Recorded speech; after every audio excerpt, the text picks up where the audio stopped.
Oh yeah, go for it. So I have the opportunity to talk with Chaz Horn, and Chaz for me was a game changer during the pandemic because I had to learn Right. all these new skills. I was an in-person workshop, fly to do a keynote presentation guy, March of 2020. I'm just I'm in an office, in my office, learning all this stuff. Chaz taught me how to go from building an audience to building relationships to finding those people who want to have a relationship with me and then turning that into a business. And so I'm greatly appreciative of all of that. But in addition to that, he's got an incredible story about his own physical and mental journey, which I think we can all relate to. So, Chaz, welcome to this kind of I'll edit this. I got to think of how I want to frame this. Welcome to this side. Let's see. Welcome to the Resilience Lab, and we're doing a casual conversation here with a mentor of mine. So welcome aboard, and I'm eager to dive into this. Awesome. It's great to be here, Rex, and congratulations on your new book. Thank you, man. It's been a little bit of a journey, and it ties into some of the things you're studying too, in terms of playing to your strengths and optimizing. And you were sharing with me about this different kind of mindset we have to have and about the who. So a lot of what we do is about the who. So share with me a little bit of your journey in discovering how to unlock that who side of you. Yeah, that's so good. And I appreciate being here. So this really started to come to mind as I was studying Dr. Benjamin Hardy. He has The Gap in the Gain, Who Not How, 10x is easier than 2x. And he does a really good job with his books about promoting his other books. So every time I finish one book, he goes, well, if you go into this book. So I was reading all of his books. And the thing that stood out to me, I'm going through an 8-week challenge with him right now. And it's amazing. I've accomplished more in a week than I think I have in like months, in a very Wow. long time, just Okay. going through this.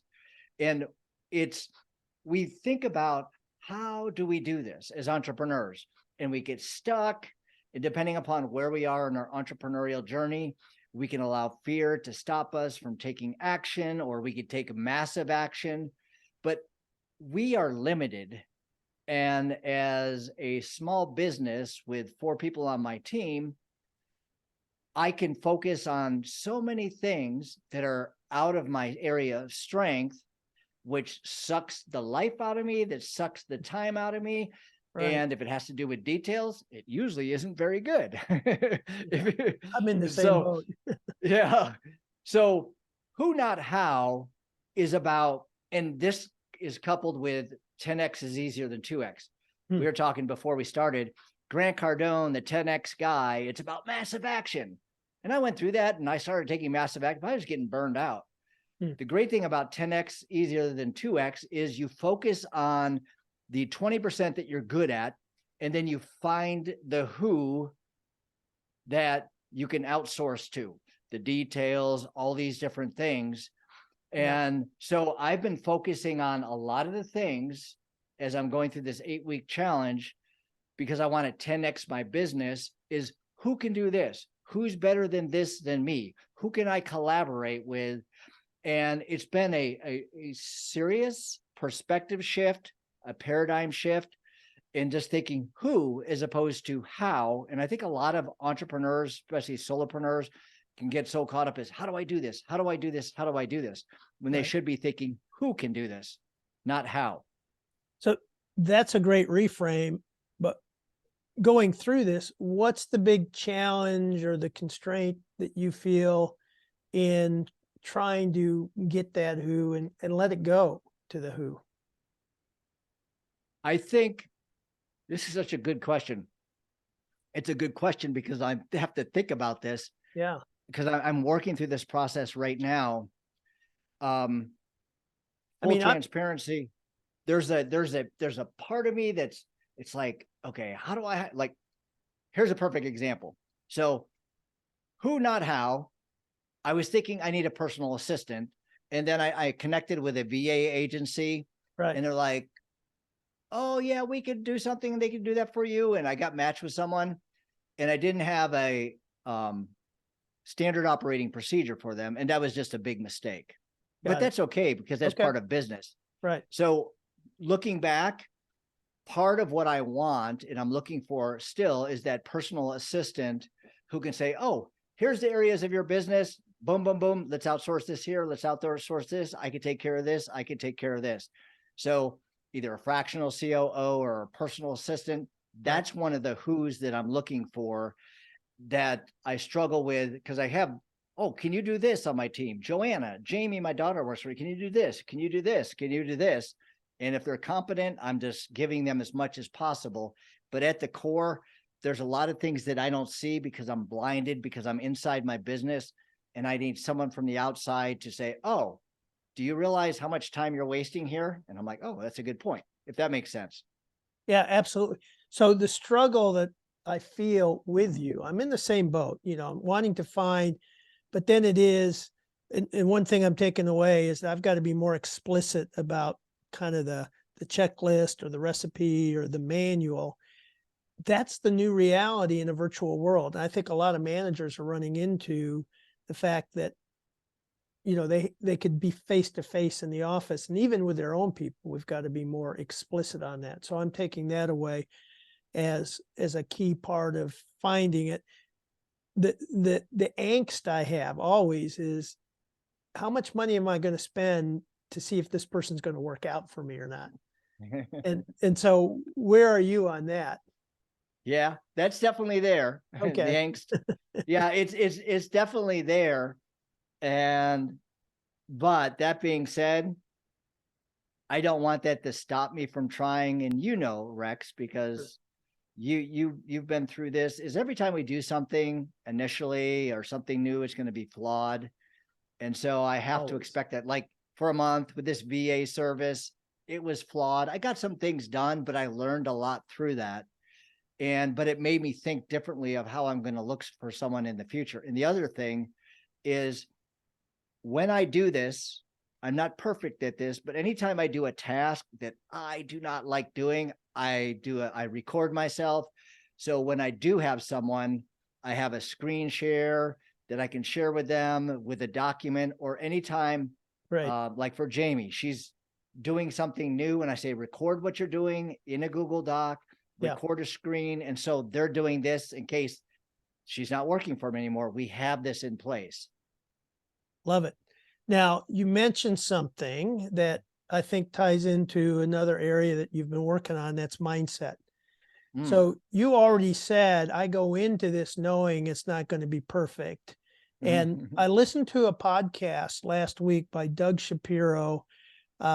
He's got Imagine a Place as the podcast, but he was talking about being change ready. And I think what you alluded to is that you've got to go in with this expectation of, I've never done it, or I've not done it well, and so it's not going to be perfect.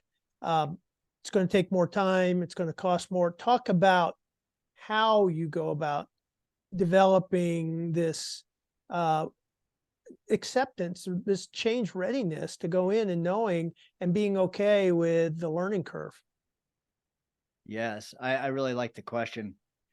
One of my values is there's nothing like execution to bring clarity and, progress over perfection. Oh, that's so good. As I was saying these things, there was still some areas of my life where I was still holding back because of fear and not doing something. And I had a client I was working with, and you know how there's so many, it's like, you are the people you hang out with. You are where you are because of the expectations of the peer group you surround yourself with. Because anytime you're around someone up here, it just raises your floor, as Benjamin Hardy would say, or it raises your standards, however you want to say that. And with this one client, when I first started working with him, his name's Jordan. He had 6 people on his team. And 8 months later, with working with him, he had 18 people on his team. And he wasn't hiring people just to hire people. he was hiring people because he had explosive growth in his business. Wow. And watching him, I was working with him and his COO. He actually saw a video I had on LinkedIn about joy. And he goes, would you mentor my COO? I'm a sales and marketing guy. I'm like, I'll talk to you about it. Yeah. And so I learned so much through that. I was able to help them. And what I saw is they just go fast, go fast, go fast, go fast. And it just really shifted and made me realize all of the areas where I'm talking progress over perfection that I was holding back. And so one of the things I do is, here's just a simple thing. If there's something I'm going to do in the moment, and this is what I do with all my clients, it's just Mel Robbins' 5-second rule. Okay. Oh, sure. Right. 5, 4, 3, 2, 1, act. If it's something that you got to do right now, make the call, reach out to someone, apologize, just do it. And that 5, 4, 3, 2, 1 is a simple thing that you can do to get you taking action. Now, we operate either out of our past, and this is going a little bit deeper and it goes with resilience. We operate either out of our past, and if we operate out of our past, which most people do, those chains from our past will keep us shackled. Or we operate out of how we see ourselves in the future. And part of seeing yourself in the future, I've started doing meditation. I do 3 times a day, 2 20-minute and 1 15-minute. So a total of 3 times. And during those times of meditation, I can picture myself in the future. I'm meeting my wife. I'm not married. Okay. I'm meeting my wife at this door, at this beautiful house that we have. My kids' lives are changed. These people are in the house and saying, because you did this, our lives have been changed. And it's a very emotional experience. Wow. And during my time in this meditation with when I visualize this, they're saying, okay, you need to go back to the present so you could do the things you need to do. I'm getting goosebumps right now thinking about it. That's cool. Do the things that you need to do so you can get here and our lives can be changed just like yours. So that's been a really powerful shift. With all the changes I've made with mindset and whatnot, I still have a lot of those things from the past that are keeping me shackled. And so now I'm starting to break those chains with all these different things and starting to operate how I see myself in the future. And that's probably one of the most powerful things, most recent in my life, that has helped me take action, as opposed to like, oh man, can I give you an example? Yeah, absolutely. Okay. So who versus how? Yep. Okay. We all need traffic, right? Without traffic, whether it's to your email, whether it's to your LinkedIn page, right, your website, you're not going to get a business that grows. And so I've been looking to who can I collaborate with? And I've been getting a number of people where I'll use my email list to promote them. They'll use their email list to promote me, which has been really cool. And then I was thinking about this influencer who has hundreds of thousands of followers. Her audience is my target market. And I was about to send her a text message because I interviewed her before. I'm like, what do I have to offer her? Fear, bad thoughts from the past. Right. And I'm like, shut up. It's like, I texted her and she got back to me. She goes, yeah, I'd be interested. So it's those little things like that. Yeah. Where we all face fear. It's just what we do with it in the moment. And so I'm thinking about my future self and I'm like, what can she say? No. Hey, that's okay. That's not a rejection, but a redirection. And so now I have a huge opportunity to collaborate with her. We haven't met yet. We're going to meet next week. So that's a practical example of how that works now. Well, in going in that past and that future, the image I had in my mind is there's this rubber band holding you from the past. So you try to go forward. Powerful. But there's this force that pulls you into the future because that's all positive energy. And the science is pretty clear that when you mentally rehearse, you're firing the same parts of your brain as actually doing it. And so I'm going to connect a few dots. One do. is in future, when we do scenario planning as futurists, we do what's called backward casting. We look at the future we want, and then we say, well, what did we do a month before? What did we do a year before? How did we get there? And go through that. In construction, it's called pull planning. That's a new, it's not brand new, but it's not highly adopted, but it's looking at the project from the end date and then having the people who actually do the work out all the handoffs. So it's very powerful to start from, well, and Stephen Covey said, begin with the end in mind. Right. I don't think we do that very often. We do it kind of generically. We do it fuzzily, but what you're talking about is making it real so that there's a pull to it. And I like that. So we're kind of stepping backwards to the beginning of where you and I met. So, you're in this new mindset, new world, kind of reinventing. But where I started with you was just trying to figure out this world of LinkedIn. I was at like 1,500 people at the time. I think I just hit 22,000 or something like that. And so first step, and we're not going to do first step getting a good, page. Let's talk about how do you build the relationships and your philosophy behind doing that. Because I am so sick and tired of getting this message from somebody. We reviewed your site and you look like a wonderful possible opportunity for a franchise, or we could get you someone said $500,000 we can add to your income this year. And I said, did you read my profile? Usually I just block it. That's obviously not the right way to do it. But now here's my audience. My audience are architects, designers, contractors, people who sell B2B services like office furniture and things like that. So kind of, and I know a lot of people you deal with are like me, small business owners and stuff like that, but help me with my audience in how do you go about building that relationship and finding your fans so you can turn them into part of your tribe and your community. Right. So that's a really good question. And yeah, I'm getting bombarded with people now, and it just shows where the economy is. Yeah. Just by the number of outreaches and spammy messages that we get, it just shows where people are. There's a desperation out there in the marketplace. And so how do you differentiate yourself so people see you as an authority? You're reaching out to people not in your demographic, but in your psychographic. And let me just break that down. Demographic, Sales Navigator, premium LinkedIn subscription. You can find people that are basically what Rex just said: architects, construction, founder in a geographic area, but only 3% of those or less are ready to make buying decision. That's why if you connect with someone and then pitch them, I mean, if you're perfect, and no one is, far from perfect, we're talking 3 out of 100.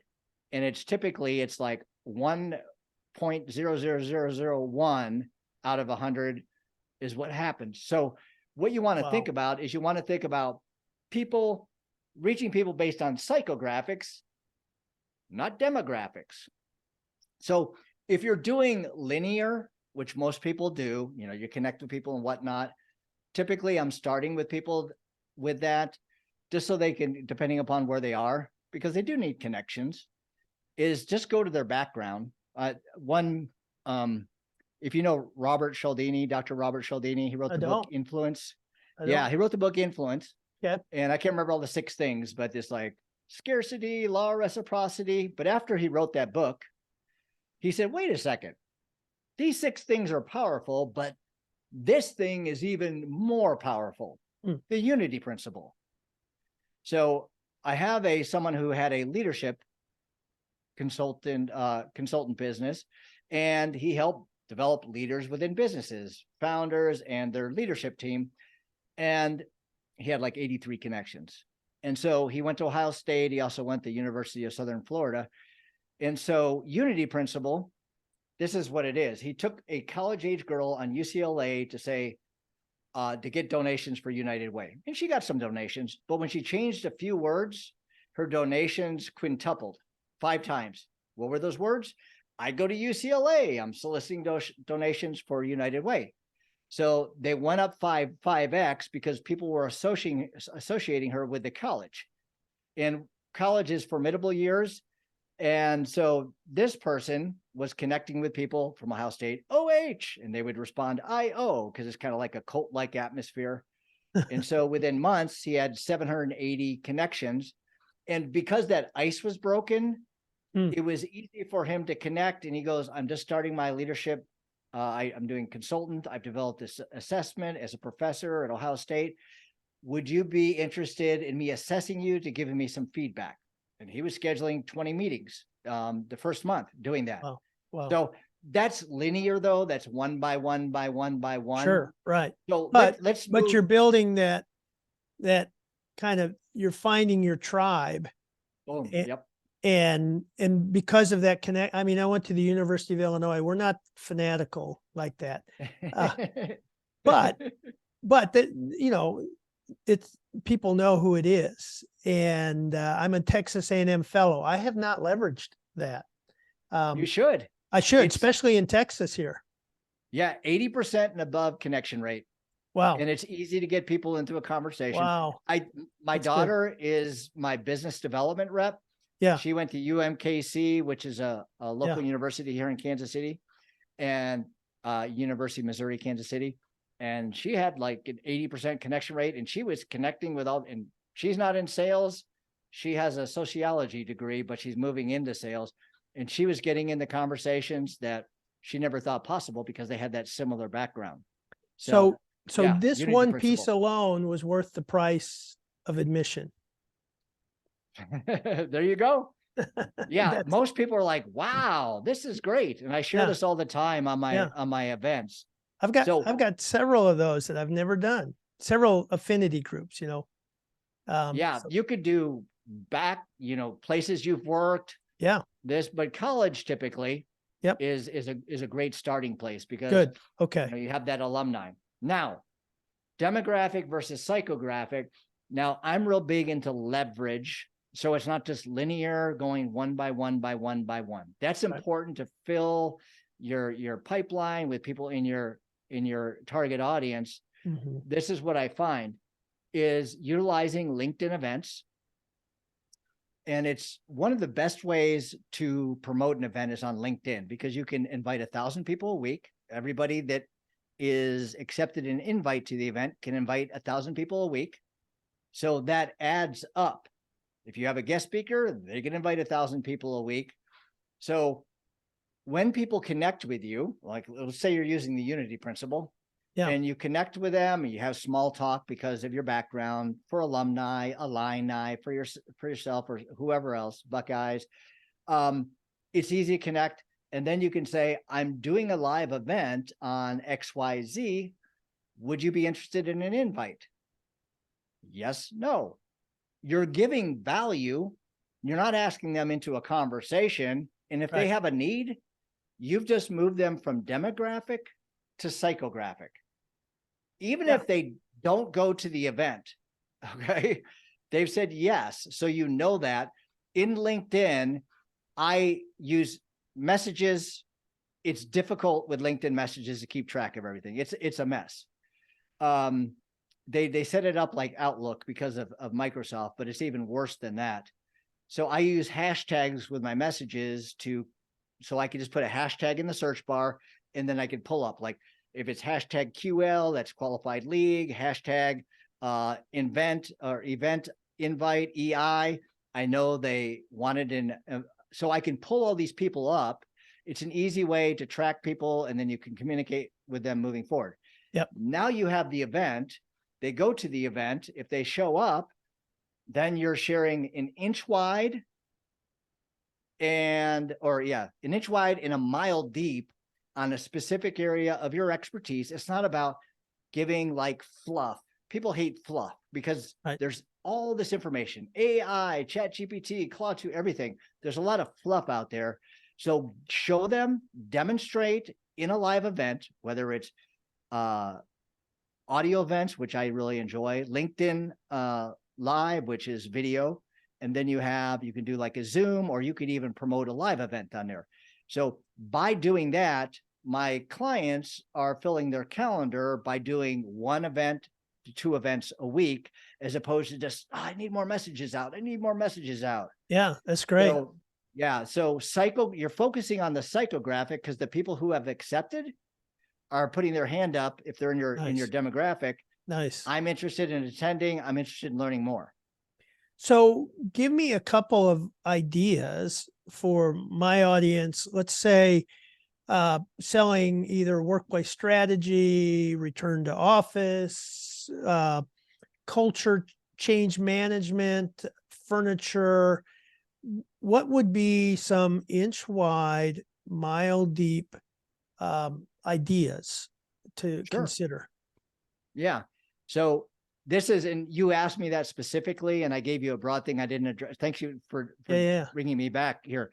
So with your specific scenario, what I would do is, let's say, what was the one thing, say the 3 things. I think you said 3 things. What were they again? Well, either workplace strategy, return to the office. That's a big deal. Okay. You know, we can only get people in 3 days a week. How do we improve that? And then culture, improving culture, connection, all of those things are big issues companies are dealing with that my audience is working on solutions for. Right. So you can be the title of your live event. It makes a huge difference. Okay. So your title is the hook, like in an email subject line or something like that. So it's like changing a toxic culture into a healthy culture, or something like this, or how to create a culture where you attract the right talent. I mean, that's kind of lame, but I would work on that copy to beautify it a little bit. Yeah. Well, and you can go to ChatGPT now to. That's exactly right. You could say this. You can get the general idea, and it said, okay, I want to attract these people. How would I write it? Yeah, exactly right. ChatGPT, I'm going to have people in this industry. I don't want it to be cheesy. I don't want it to be this. I want it to be short, succinct. Give me 10 or ask me questions 1 at a time. That's one of my favorite chats. Oh, yeah, I like that So I one. can get clarity on this, on creating the right copy. But so you have something around creating, everyone wants a healthy culture. If you don't have a healthy culture, people, I mean, retaining talent is hard. Attracting talent is hard. And what's the core? I mean, this gets overused, but culture eats strategy for breakfast, you know. But if you don't have a good culture, people are not going to work there. Now, there needs to be a vision for the company and everything, but culture is very important. So you can just take what's one thing that you can do to help people with a culture. Like, I'm just making this up because I'm not you. One thing I did when I was a national sales manager is we moved from the president who managed the sales team, did a terrible job. He's a former Marine, 6'4", 320 pounds. And if you said something wrong or asked him a question, he would scream at you. So we had 6 salespeople in a meeting, and no one said anything because they didn't want to upset this person. I don't want to say his name. So I didn't want to upset this person.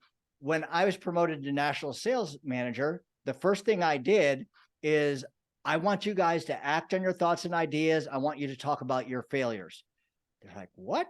I said, yes, do something new outside of your comfort zone, a minimum of once a week, and I want you to talk about it. So it was like, talk about our failures. And remember, we're going back to our past and fear and being chained and shackled because of how he reacted.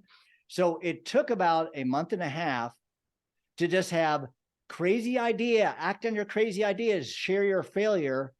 And so I'm just saying, you could use it in your language within how you're helping, but I shifted the entire culture of the salespeople, and they came to the meetings talking about their failures. And then we started laughing and having fun, and it just opened up communication, and it helped them expand, and they broke my sales records because of the culture shift. So that could be probably a story that I would use. And then great way to create healthy culture is have your employees do what they fear most. and don't restrain them. That's neat. That would be a fun Yeah, conversation. don't micromanage. Yeah. Create that Yes. safety. So going back, what are some new things you're playing with to up your game in LinkedIn? Now, I Yeah, know the so events that you're doing, and I'm just starting to move into that area of LinkedIn Lives and stuff like that.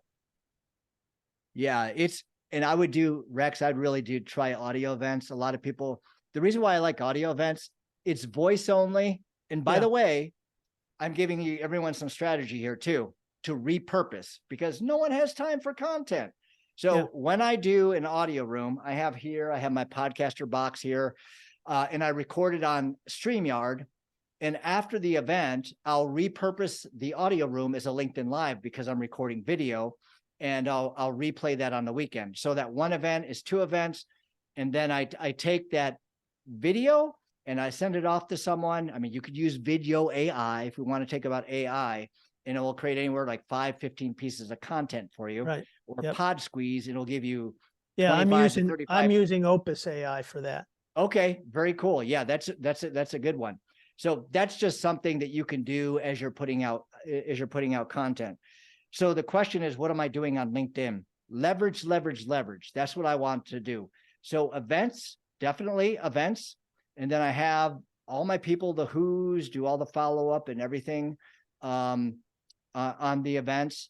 I have my BDR, which is my daughter, doing all the follow-up. So I'm not involved with messaging after message after message. She's doing that. Newsletters is great. You know, you can get 5 newsletters on your personal profile, and then you can do 5 newsletters on your business profile. Now, newsletter and articles is the same format, but the great thing about newsletters, like Rex, you're at 20-some thousand followers, it will invite, not connections, all of your followers. And if you're not a spammer, you should have more followers. You should have more followers than connections, because they're 2 different things. Right. When people connect with you, they're automatically a follower. But if you're spamming them, they may unfollow you because they don't want to see you in their feed. So 10% of your followers will subscribe. Remember demographic versus psychographic? So by them subscribing, they're in your demo, they're subscribing, they're saying, hey, this newsletter that you're putting together, I'm interested. Now, what's the problem with the newsletter? Time, involvement. And so what I'm doing with my live events that do well, I'm repurposing them and going LinkedIn Live.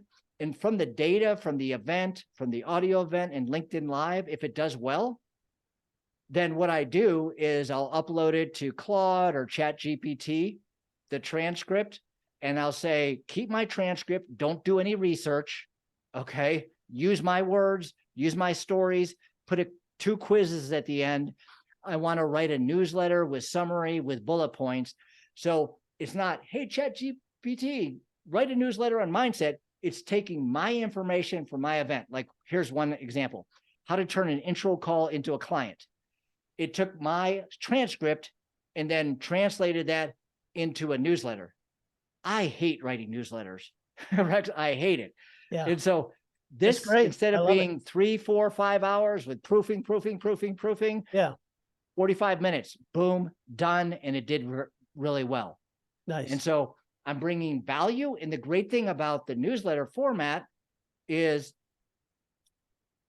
you have links that are like landing pages. And so you can promote events. And then I collaborate, leverage.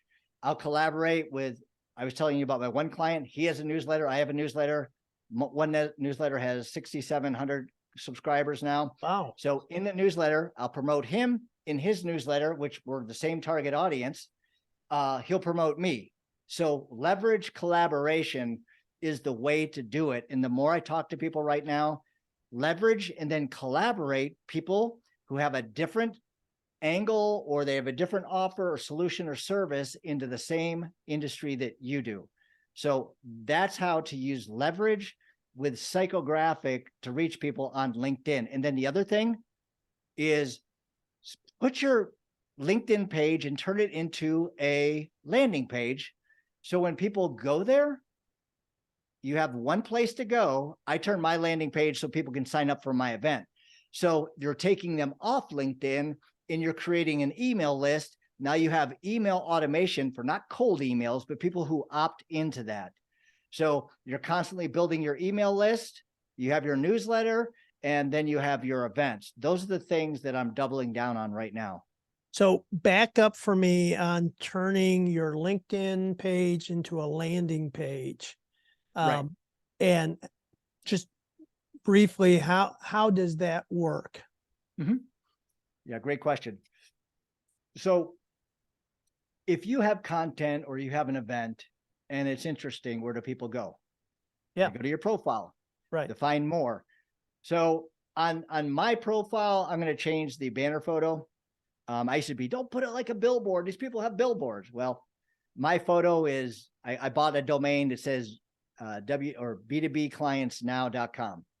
If you go there, it will go to my landing page, and then you can sign up for my event and you'll get connected to my email campaign. So, and it's also below your profile, you can put right there, it's like, join my live LinkedIn event. So it's not just a link, it actually says that. Got it. LinkedIn you can do this, is you can put visit my website, and will actually appear visit my website on your post. Or the other one is visit my blog. So it'll say visit my blog. I don't like those, so I'm just using my words, and it won't put my words on my post. But I find that I'm getting a good amount of people opting into my email list, and it's growing consistently. Does that make sense? Absolutely. Yeah, that's great. So let's kind of talk about, and this is a great way to land this, the philosophy you've developed. And a lot of people see LinkedIn as a means to an end. You know, it's my tool to get people, but you have a very different philosophy that, you know, that puts you more into what I might call a servant mindset, servant leader mindset. But just talk about how important that is. Why is that important? Right. Growing up in sales my whole life is always about getting the sale, selling, hitting the numbers. Right. And then when I started in business, I had a mentor that said, Chaz, it's all about intention. I'm like, I like that. So I made intention the first step of my sales process. And the reason why this is so powerful is because it changes what you say, it changes how you say it. Rex and I were talking before we started here about soft skills and the importance of soft skills.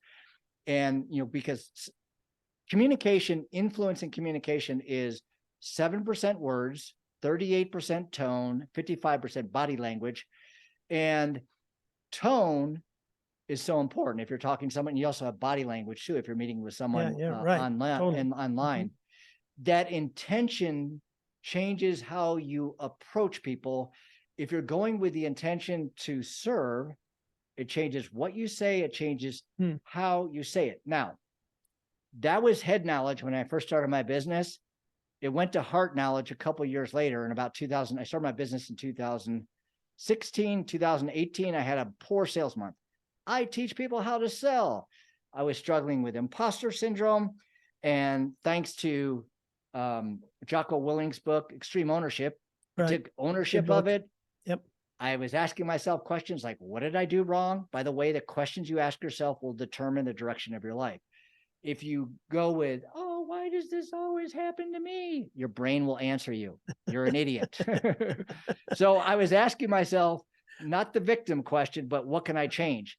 And 2:30 in the morning one night, when you ask your brain these questions, it will answer you. It's an amazing, miraculous. Yes, right. You ask it questions, it will come up with answers for you. Right. So 2:30 in the morning, I woke up and I sat up. I'm like, oh my gosh. I talk about intention, but I'm just using lip service. That night, it went from head knowledge to heart knowledge. And I went much deeper in my conversation as opposed to just talking about it. Yes, I had the intention of having the intention to serve, but it went from, yes, I really want to help these people, which in some cases means I'm not a good fit for you. And I started referring a lot of people to other people. And then I just focused on the people that were the best fit. And when people are a good fit, you take them through the process, they'll become your clients if they see from you, and people know, okay, everyone's been sold and had a bad experience, Right. i.e. timeshare, right? No one wants that Oh, yeah. experience. So Yeah. you lower their walls by Sure. truly going to Yeah. get to know them, to understand them, and then you can provide a solution that's going to solve their problem. And when you do this, you can price your solution higher. I mean, if you have the expertise, and they'll pay you because they want to work with someone who, I mean, this gets outdated with Dale Carnegie, know, like, trust, but see you as an authority in 2023 and beyond. That's neat. And that intention, people pick up on that nonverbal intention that you have. So if you're there, and I've been there where I felt like, oh, this is, I don't want to lose this opportunity. I want to get and you're not really thinking of the other person at all. You're not present, in other words. Right. And I think people read that. I love that. So any final thoughts? I know we're getting ready to go into 2024, and probably you're in the same headspace I am, rethinking, what can I do better? What can I improve? And for Chad, the person, what personal areas are you thinking about? I want to up my game here. Yeah. So who, not how is a big one. And I'm in the midst of this 10X challenge right now. And, Benjamin Hardy said, when you go through this, your time is going to slow down. And Rex, I'm on day 9 on this. And by golly, time has just slowed down as I'm looking at all these things I want to do. I'm a lot busier. I'm a lot more focused. That's one of my challenges. So who, not how is huge. I like to partner with more and more people, collaborate. And let me just say something to people real quick, because sometimes with intention, and then I'm going to circle back to this, if that's okay, Rex. Yeah, absolutely. So when I had an event talking about intention, I had someone come up on stage. You have a virtual stage and audio events. And the guy said, Chaz, this intention sounds good, but I need to make some sales. So let me talk with one of my clients who went with the intention to serve. And after she presented her offer to them, after understanding the problem, what it cost them with the decision makers, I just had to throw that in. Yeah. Because I'm all about sales process, sales systems. She presented to them and they said, Kim, you know what? You need to lower your price. You need to throw this out and you need to take this out. And this is intention to serve. Okay. You can't serve them at the highest level unless they become your clients. And so sometimes you need to push back in a nurturing way. And this is soft skills. She said this, she said, I understand what you want to do. And I'm just going to let you know right now, I'm here to help you. I really want to serve you, but I'm not going to be able to help you. We're not going to be able to move forward. And they were like, whoa. And so they went back and forth. And she said, you're taking this out. You're paying me lower. You brought me into the conversation because you're interested in solving these problems. That's what I'm here for. But if you lower my price and take these different things and change the contract, you're not going to get the results you want. And I'm not here to give you a Band-Aid. I'm here to cure the cancer that you have. And so they said, oh, let's just get back to you. Can we get back to you? 20 minutes later, they emailed her the contract, no changes. They apologized. Nice. So that's the power of intention. Yeah. So back to 2024, powerful. And that's going for no too. There's a whole book on the subject about that. That's the name of the book. So going into 2024, who, not how, collaborating is something that I'm going to do extensively. And I'm going to double down. This is something that's really been on my mind. For much of my business, I had that Gary V voice in my head, content. And you don't know good content unless you get it out without a lot of content, because you don't have the data. And there's truth to that, but I've been getting a lot of content. And right now I want to slow down on my content and double down on the quality of content. Everyone is getting That's a good word. Yeah. Yeah. It's so focus, making it better. Yes. And someone told me this about 4 years ago, and I'm like, yeah, you don't know what you're talking about. I And this like guy that. was like posting on LinkedIn once a week, but he was getting like 40,000 views. So he knew back then, when I'm just figuring out Right. today, is really get good on what you're doing. Because if you don't get really good, they're just going to see you as another, like the Charlie Brown's parents. You know how that Yeah. sounds? Yeah. Wah, Wah, wah, wah, wah, wah, wah, wah, wah. wah. Yeah. Hmm. So Yeah. I'm going to double down on really getting good, developing my skills, focusing Mm. on that 20% and outsourcing, and then leverage with collaboration to grow my business. And I believe wholeheartedly, even with the transition in the marketplace, and we're due for a downturn big time. I'm not an economist. Most economists are wrong anyway, but we're just due. Is by doing this, it will prepare me for whatever's going to happen in the Nice. marketplace, bringing something that people see can really help them, as opposed to, oh, that's a good point. I want to get people's attention and hold their attention so they want to work with me, as opposed to, yeah, well, let's talk. Does that make sense? Oh, it's great sense. So tying a couple of connections, change ready. You're thinking about where I need to be, quality over quantity. Mm. You're talking about finding the who side in your world, so that you can multiply yourself by having people do what they naturally do best, which Mm-hmm. a little plug, the Genius Spark is about that.